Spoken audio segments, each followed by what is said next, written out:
I think it's just so important to have HR empowered to play that strong role in the day-to-day experiences of employees and really creating that trusted resource for employees to go to with challenges as well.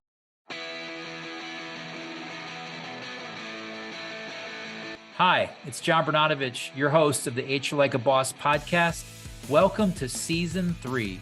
I've embarked on a journey to get to know amazingly awesome HR and business professionals with the hope of finding what it takes to do HR like a boss. If you like the show, please like, subscribe, and share with a friend. On today's show, can't tell you how excited I am to have Kelsey Pytlik. Kelsey is going to be the very first speaker at the NOHRC series on May 18th, 2023, as we continue our partnership with NOHRC and HR Like a Boss. So Kelsey, welcome to the HR Like a Boss podcast. Thank you. Thank you so much for having me. How would you describe the purpose of human resources? And Kelsey, I'd certainly love to hear your perspectives, especially since you're doing all your work in diversity, equity, inclusion, and belonging. I'd love to get your take on that. Yes, absolutely. So the HR professionals, like I said, that we work with most often are focused in that DEI space, as well as learning and development. And what we've found over the years is that those individuals are so plugged into the culture within their organizations and become big drivers of that culture as well. And there's been such a drastic difference between organizations that we've worked with that have those strong HR leaders that are seen as those cultural drivers, and the difference between that and those who are seen more as that basic or necessary function. And I think it's just so important to have HR empowered to play that strong role in the day-to-day experiences of employees and really creating that trusted resource for employees to go to with challenges as well. We've worked with organizations where, we're maybe brought in by a women's initiative leader or somebody else that's just really passionate about DEI, and they're having a hard time getting HR involved, or when you ask them about, what's the connection point with HR, they say, well, we've actually had some challenges in this area.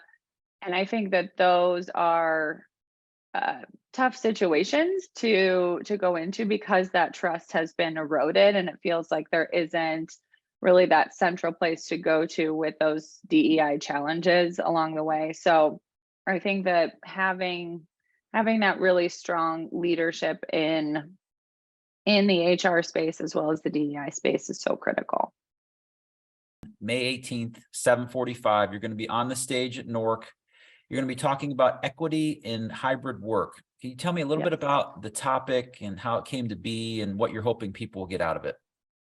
Yes, absolutely. So what we know, what we've seen as we go back to that data is with there's about 90% of women and 82% of men that have indicated a preference for remote and hybrid work.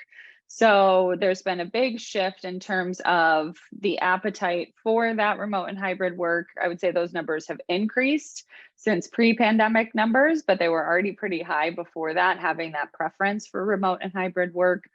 But a lot of organizations have now shifted their mindset from, this is something that can be used occasionally, remote or hybrid work, to it being part of their organizational structure and culture, that's something that's really embedded. But as we all know, it was really a hurried shift to everyone working from home at the start of the pandemic. And then even as people started going back into the workplace, it was, I would say from my perspective, working with a lot of different organizations, a little bit messy, with things being a little bit disjointed and all of that. There was a lack of attention on what does it mean once we actually get to the policy. So wherever that policy has landed in terms of who's in the office, when they're in the office, what percentage of time, what number of days of the week, there's still this open question that's very closely linked to equity and inclusion, and especially that idea of equity in terms of what are some of the areas that we might see an inequity come up because of the way that we've structured this hybrid work policy. If we're not being really intentional in designing it, are we focusing more on presenteeism? So who's in the office? Are those people that are there kind of getting that face time more often? Are they getting more challenging assignments? Are they getting more mentorship opportunities? Some of that more informal, hey, I see you in front of me. I'm going to grab you for this task. That can be really career enhancing work. It can be the work that helps to advance people within the organization. When you think about things like performance reviews, if there isn't a really strong focus on output as opposed to who's in the office and kind of that face to face, then with those performance reviews coming around, how does that impact somebody's ability to get a good review, get that advancement? I probably gave away a little bit too much there, but really looking forward to diving even deeper during the session and getting into some of the specifics between equity and equality and thinking about equitable resources and the what to do about it to be really intentional with these policies moving forward. And we hope that everyone will join Kelsey at the NOHRC HR Hit Reset Speaker Series, May 18th and May 24th. You'll hear from industry experts on the latest HR trends and strategies. So don't miss out on this opportunity to network and elevate your career. You can register at clevelandshrm.com. That's CLEVELANDSHRM.com. And for those of you that are attending on May 24th, I hope that you stop by our live HR Like a Boss recording booth and tell us how you are doing amazingly awesome HR. I get all guests out of my show on one last question. You ready for it, Kelsey? I'm ready.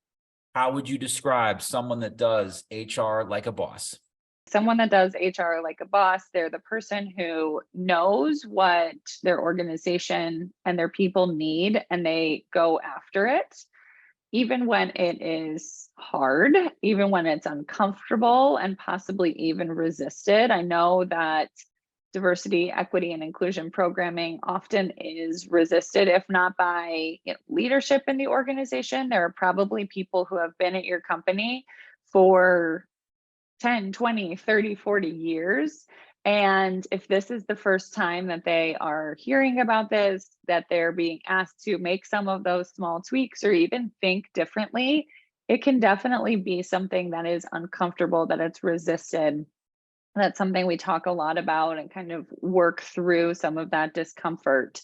But someone that does HR like a boss really sees that bigger picture, sees the value and recognizes the value in pushing people beyond that comfort zone, asking them to step outside of that, really for the benefit of the organization as a whole. And they can see that long-term benefit to the organization by really developing their managers, by making people aware of the biases that they might carry, and really encouraging people to make those small shifts in their behaviors along the way.